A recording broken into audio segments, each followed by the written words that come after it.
Seminary of Leadership. Ako po'y nagagalak sa buhay ng ating tagapagsalita sapagkat siya po ay may asawa at may higit na isang anak. Siya po ay may matagal na rin sa gawain ng Panginoon sa kanyang paglilingkod at paghawak ng lokal na simbahan doon sa Bagong Silang, North Caloocan City. Siya din po ay pastor ng mga pastors. Marami po mga pastor na kanyang nasasakupan at maraming mga lokal na simbahan na kanyang nasasakupan upang sa gayon ay sila'y titingnan, i-mentor, isa-supervise at marami pang iba. Siya po ay dating presidente ng samahan ng mga pastor sa North Caloocan doon po sa Bagong Silang.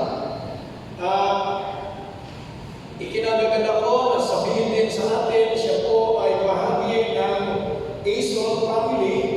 Nag-graduate po siya ng kanyang Bachelor of Theology, ng kanyang Maths, at saka ng kanyang MD. Ngunit pagdating po sa Doctoral Ministry, ay doon na po kami nagkasabay ng ating tagapagsalita. Kanya po tinapos ang kanyang Doctoral Ministry doon sa All Nations College, Antipolo City, at kanya kinapos ang kanyang doctoral philosophy sa Asian Seminary of Leadership. Kaya na po, ang ating tagapagsalita ay dugong Ason. Mga kapatid, mga kaibigan, mga kamag-anak, at mga graduates ng Ason, kasama po ng ating mga mahal na mga panauhin, tanggapin po natin sa ating kapulungan ang ating tagapagsalita, walang iba kundi si Bishop Dr. Jesus Ruby. Palakpakan.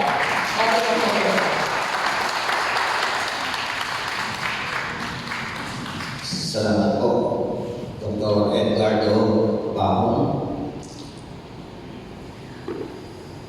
Pwede po kayong lato sa Panginoon na ako po ay maging instrumento ng ating Panginoon Diyos para sa mga magiging na lingkod ng Panginoon na nasa ating harapan. By the way, gusto ko i-congratulate yung po mga graduates, yung mga graduating students from Bachelor sa Master of Divinity, and of course, the Divine Course and PhD. So, pwede ba palapakan ninyo ang inyong mga sarili sa gaya krasya ng Panginoon? In behalf of Dr. James Yokosan, President ng ating pong Asia Seminary of Leadership, ako po ay appointed sa kasalukuyan bilang Vice President ng Asia Seminary of Leadership. Of course, in behalf of Dr. Ronald Maninit as Dean ng Ason Calayan. Asan po siya? Kaway-kaway nga dyan, sir. Ayan. And Dr. Jaime Chan as Registrar. At saka sa mga professor ng Ason Calayan. So, hindi ko na po kayo magitin bawat isa. Salamat sa Panginoon sa pagkakataon na ito na ako ay makapagbahagi ng kanyang mga salita. At bilang paggalang sa Ginoo, pinutuban tumayo po tayong lahat. Matthew chapter 23, verses 18 to 20. Jesus came and told his disciples, I have given all authority in heaven and on earth. Therefore, go and make disciples of all the nations, baptizing them in the name of the Father and of the Son and of the Holy Spirit. Teach these new disciples to obey all the commands I have given you, and be sure of this, I am with you always, even to the end of the age. We thank you so much, Lord, sa iyong panawagan sa bagay sa amin. Salamat, Panginoon Diyos, sa iyong pagtawag sa bawat sa amin na kami po ay iyo pong gamitin para sa napakahalagang gawain, Panginoon. Salamat unang-una sa kaligtasan na iyo pong ipinaranas sa bawat isa po sa amin. At bilang mga lingkod mo, Panginoon, meron pa pong mga ipapagawa at patuloy na ipapagawa sa bawat isa po sa amin. Kami po panalangin ng Diyos, gabayan mo po kami lahat, samahan mo po kami lahat. Kaya ano po, Panginoon, ang iyong mga salita na aming po pag-usapan sa hapon na ito. Ito po, O Diyos, ay magsilbing gabay, patnubay sa bawat isa po sa amin, hamon sa bawat isa po sa amin, lalo sa amin po kapanahonan. Salamat po, Panginoon, sa basbas. At gamitin mo po ang iyong mga lingkod bilang daluyan ng iyong mga salita. Ito po ang aming panalangin. Sa pangalan ng aming Panginoong Jesucristo, ang lahat ay magsabi ng Amen at Amen. Pwede bang ibigay po natin ang best love offering to the Lord? Amen. Pwede na po ulit mo po. The challenges of the Great Commission. Challenges. Binigay po sa akin ang tema, Pursuing the Great Commission amidst the challenges of the times. Tayo po ay talaga naman masasabi ko na nasa panahon na kung saan ay punong-puno ng hamon. Sangkatembang hamon na hinaharap po ng bawat isa po sa atin. Paano natin mapupursue ang Great Commission sa panahon na ito? Na para bagang sanggabagma o sangkatembang mga difficulties na hinaharap ng bawat isa po sa atin. Sangkatembang mga pagsubok, iba't ibang mukha ng pagsubok, lalo higit nang dumating ang COVID-19. So, malaking hamon para sa bawat isa po sa atin ang panahon na ito. Kung paano po natin itataguyod, ipagpapatuloy, at patuloy na gaganapin ang panawagan ng Diyos sa bawat isa po sa atin, lalo higit sa atin na mga tinawag ng Diyos sa natatanging panawagan o pagkatawag ng Diyos sa bawat isa po sa atin. How to pursue the Great Commission in the midst of the challenges of times. So what are the product of the church? Sa inyo po pagkakaroon po, ano po ang produkto ng simbahan? Ano po ang dapat na maging produkto ng bawat simbahan na atin pong mga ginagalawa? I believe na ang produkto ng bawat simbahan ng ating Panginoon Diyos is to make a disciple. Amen? Making a disciples. Sabi nga, Great Commission is applicable to all His followers, and it involves one command. It involves one command, and that command is making a disciple. And it accompanied with three participles in Greek. And the three Greek participles, it is present participles. Number one, going. Number two, baptizing. And the other one is all about teaching. Sabi nga po ng John chapter 15 verse 16, you did not choose me, but I choose you. And I choose you to go. The Lord our God choose each every one of us to go. When you go, ang sabi ko doon, magbibigay tayo ng mga pulot. At ang kanyang layunin sa mga bunga na naging bunga ng bawat isa po sa atin to remain that good. Amen.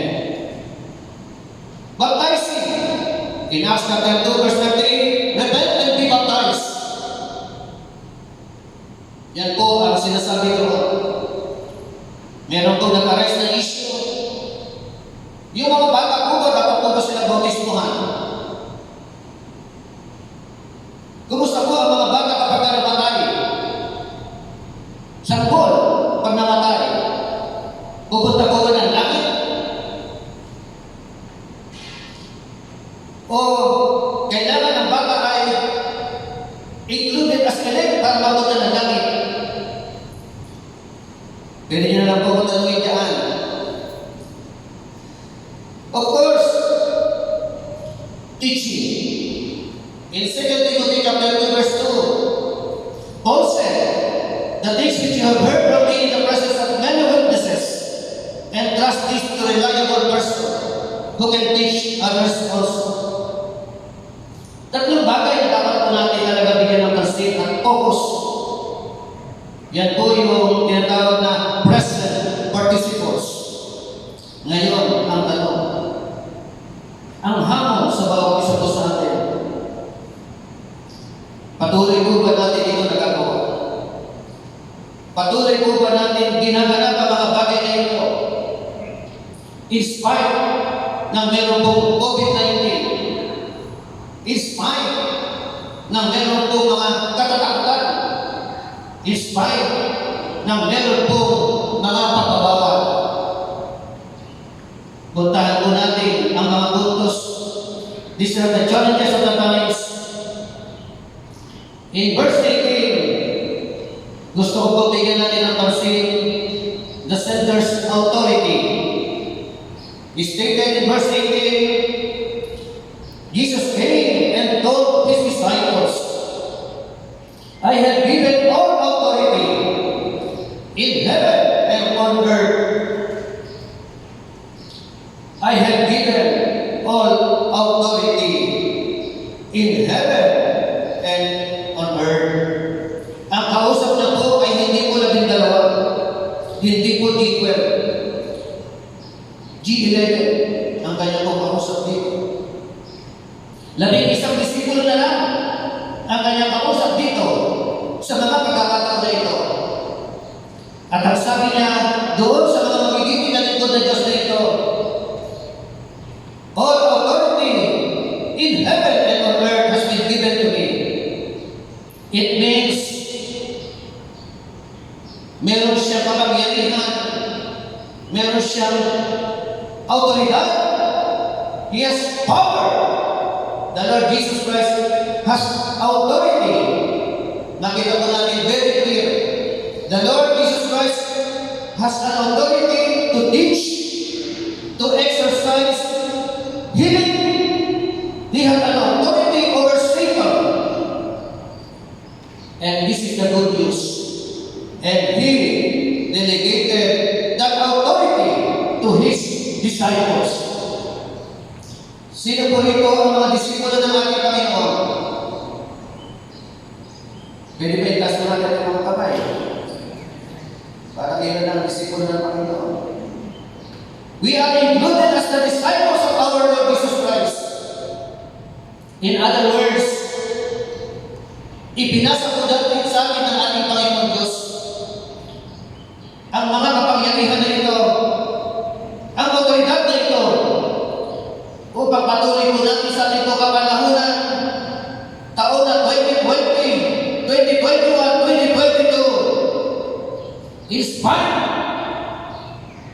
na napakaraming mga difficulties, napakaraming mga katatakutan, hindi po tayo dapat magpatinag, hindi po tayo dapat tumigil, hindi po tayo dapat mawalan ng loob. Bagkus, dapat natin patuloy na gampanan at gawin ang ibang pinapagawa ng ating Panginoon sa bawat isa po sa atin, sa ating kapanahunan. Hallelujah! These are the challenges. Since Christ has all authority, we may obey Him without fear. Amen? Sumunod tayo sa Panginoon.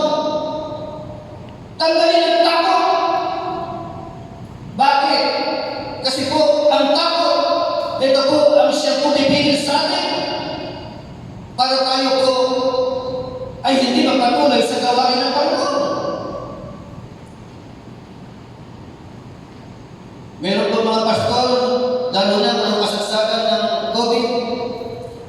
ECQ, nagdeklara sa kanilang mga simbahan, wala mo na tayong pananambahan.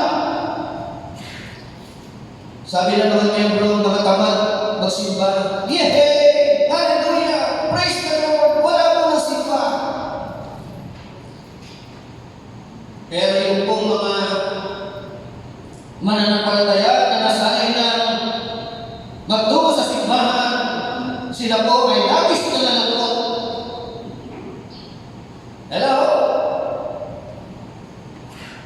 Very challenging yung ating pong kapanahonan. Kaya nga sabihan, faith, yung pananampalataya po, ito po ay nagtatanggal ng tao. Amen? Ang pananampalataya ay nag-aalis ng takot. Pero ang takot ay nagtatanggal ng pananampalataya. Amen po ba doon? Kaya sabi mo sa katabi ko, huwag kang matakot.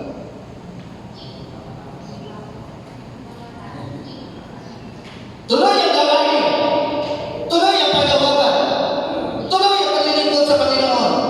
Ano man ang mangyari, ano man ang mga katatakutan, hindi po tayo dapat tumingin, dapat po natin ipaglaban at ituloy ang gawain ng Panginoon sa tulong at biyaya at grasya ng ating Panginoon Diyos.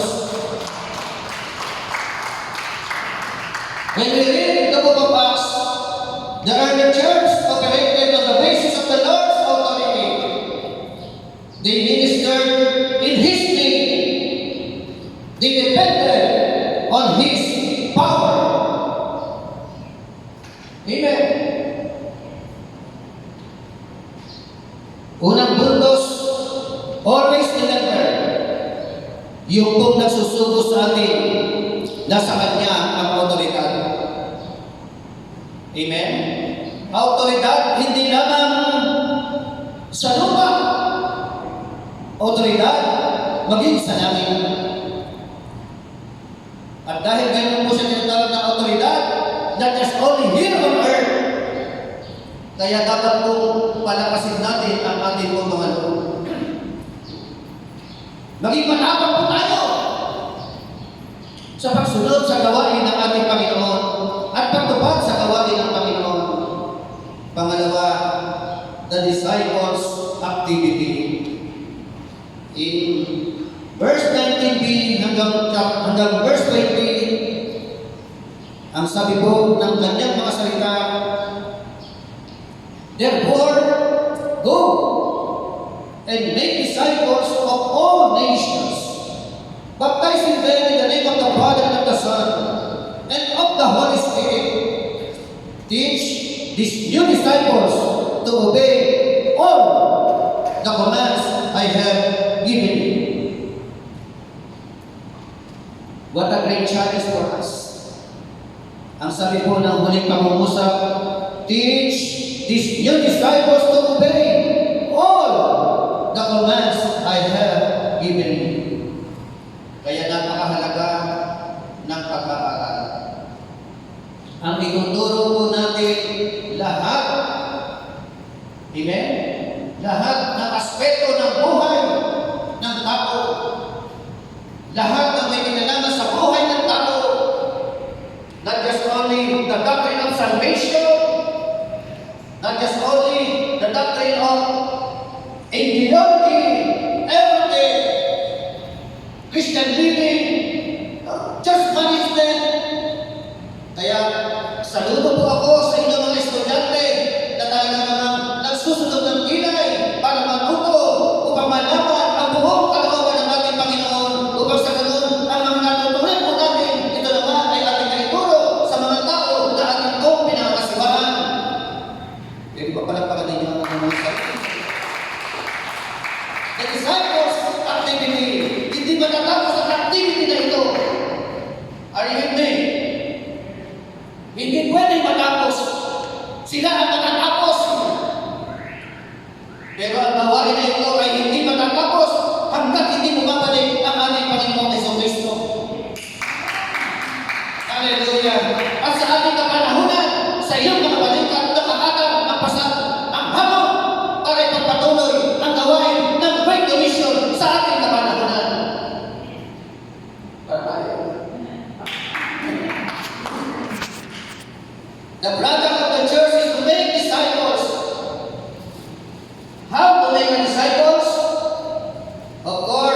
being a disciple is more than being a convert or a church member. Hindi sinabi ng Matthew chapter 28, go ye therefore and make converts. But the Bible is very clear. Go ye therefore and make disciples. Yan po ang sinasabi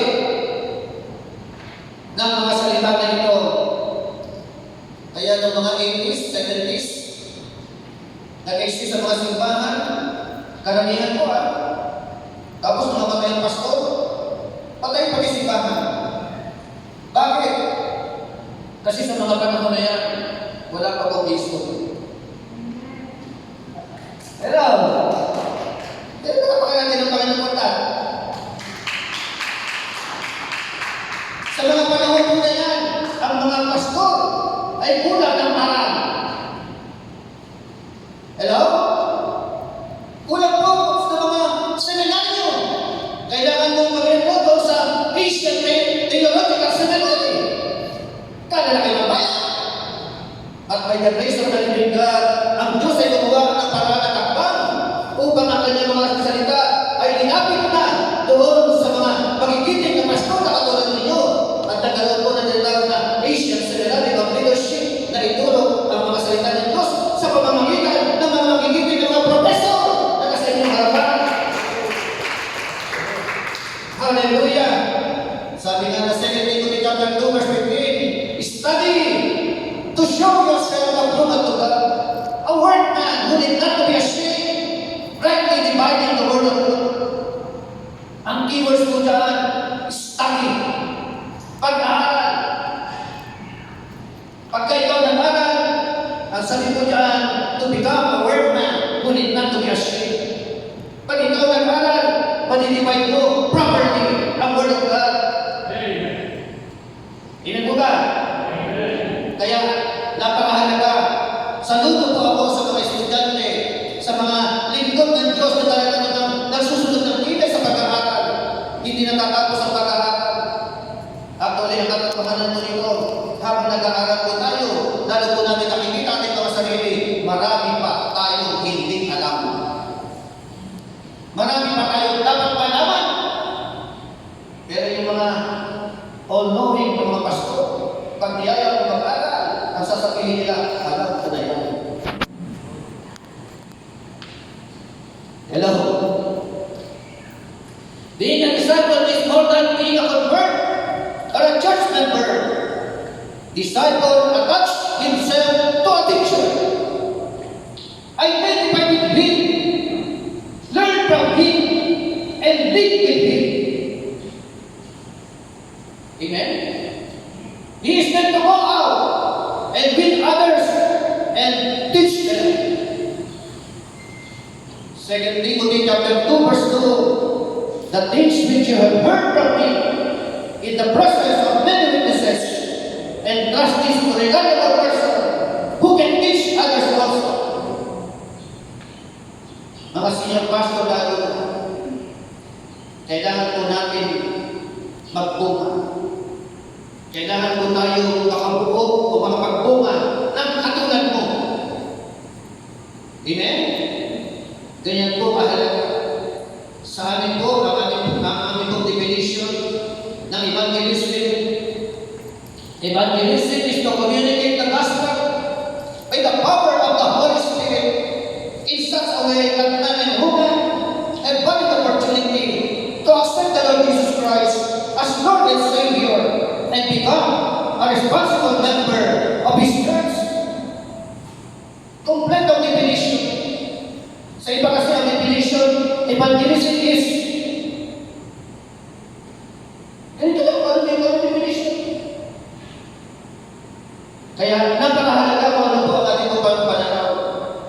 Kaya ito po, kompleto. Una, kailangan i-communicate ang gospel. Saan ang paraan?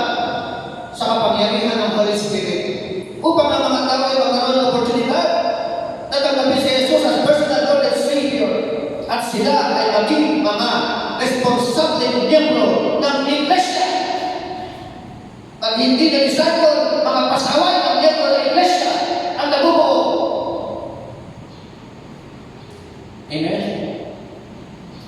Pangatlo, the Lord and His disciples' ability.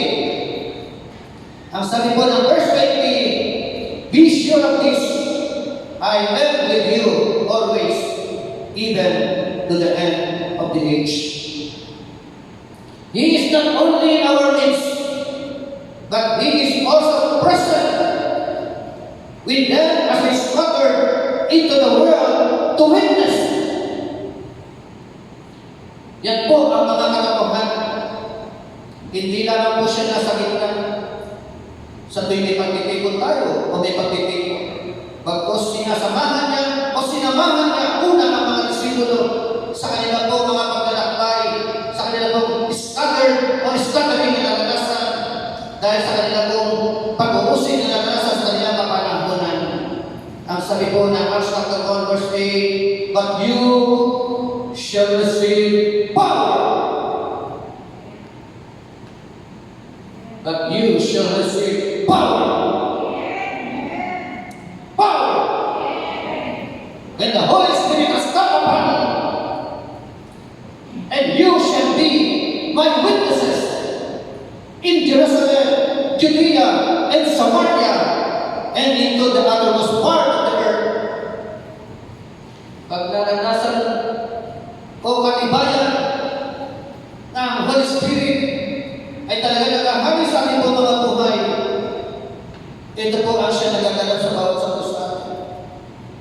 Yung po mga lugar ng mga disipulo noong mga unang bahagi, mga takbuhin mga disipulo, nung naranasan nila ang kapangyarihan ng ating Panginoon, na sila ay tukupan ng banal na Espiritu Santo ng ating Panginoon in the book of Acts chapter 2, na ibinangako sa Acts chapter 1 verse 8, but you shall receive power.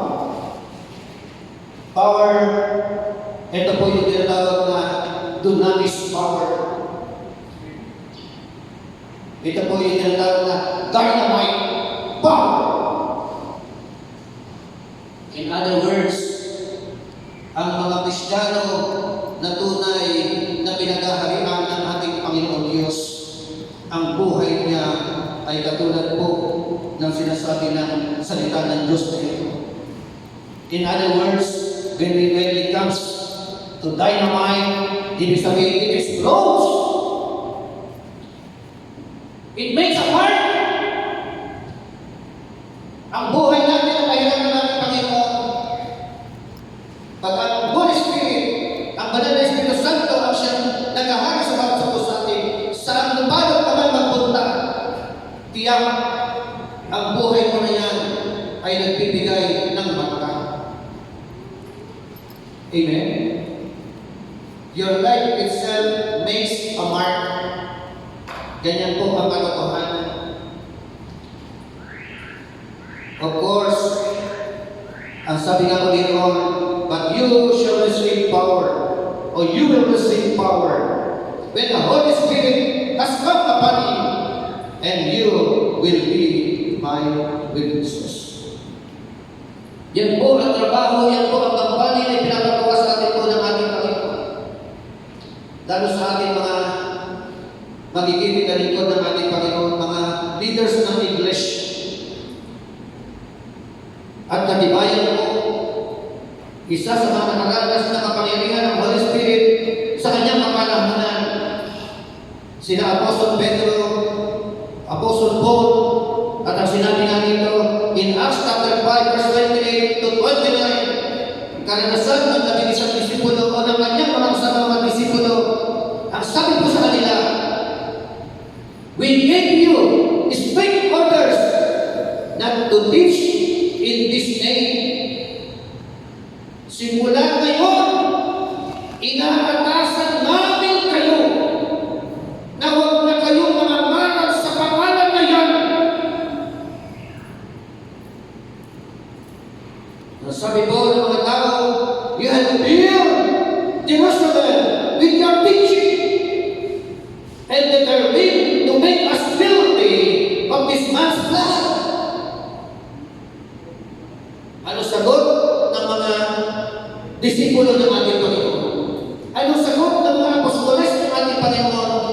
Ang sabi ko,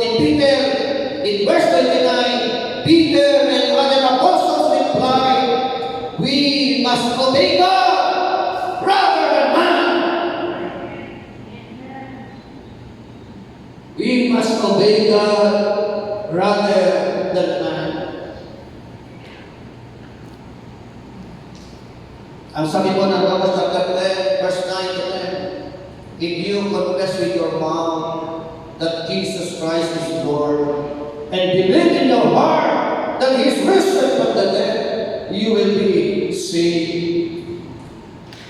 Pag binabasa po natin sa kapanahunan natin ng kanyang mga talata na parang kasimpleng pangungusap, pero yung pong pangungusap na yan po ay napaka-risky. Pagka ninyong pinahayag na sa Jesus ay Panginoon ang iyong buhay, noong kanilang kapanahunan, noong panahon na yan.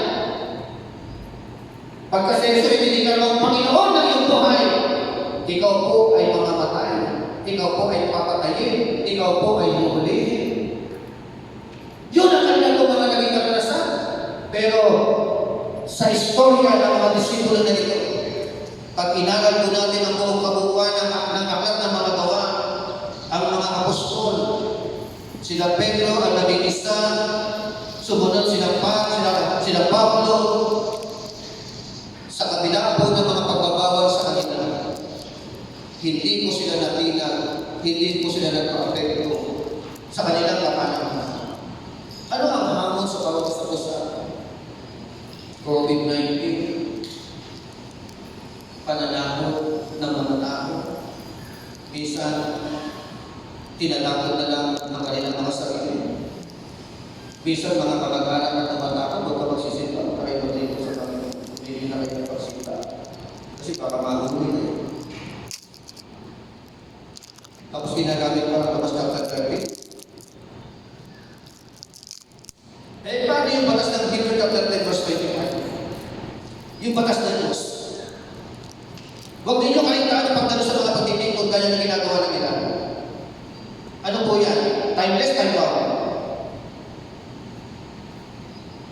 So, tatlong bagay na pinag-usapan po natin. Ang una, kailangan po natin isang guni, lalo sa ating kapanahonan, yung otoridad ng Panginoon na na-delegate na sa bawat isa po sa natin. Isaalang-alang po natin ang mga activities, gawain na iniaral ng Diyos sa ating po mga balikat. Hindi kami ang pagtutuloy. Personal po, ako po karanasan ko. Mula ng 2020, dumating ang COVID. Hindi ko ako tumigil ng pagtutulog sa mga virus. Lalo-lalo higit sa kapusina. Tuloy-tuloy ang pagtutulog, aktwal na pagtutulog. Sa Master of Arts in Biblical Studies, sa kurso ng Master of Divinity, sa Doctor of Ministry, kasama ko sa Dr. Pahon, sa aming pagtutulog sa kapusina, aktwal sa tulong at biyaya at grasya ng Panginoong Diyos. Natapos ang 2020, ngayon po, 2021 na. Ito po ang inyong lingkod.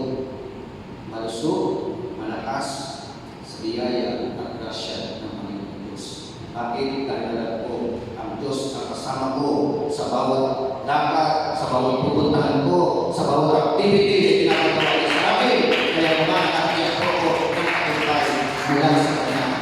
To God, only the glory. God bless us. Maraming salamat Dr. Jesus Lopez sa isang napakagandang hamon mula sa salita ng Diyos. Shall we give him another round of applause for the glory of the Lord Jesus Christ? Now to present the candidates for graduation, may we have once again Dr. Eduardo Bao.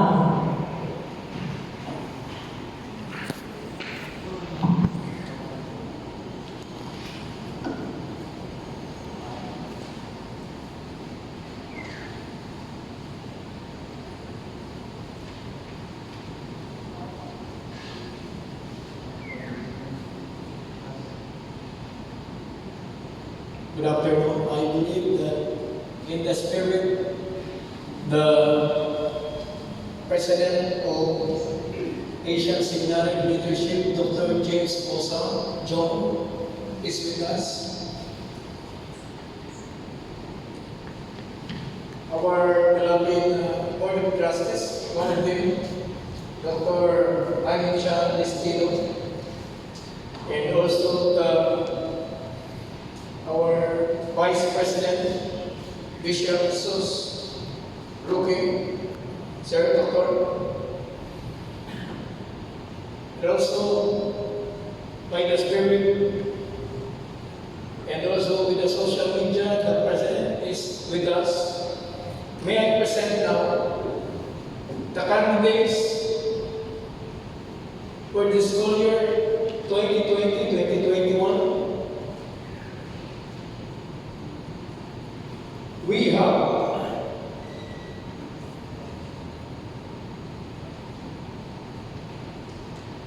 seven graduates of Dr.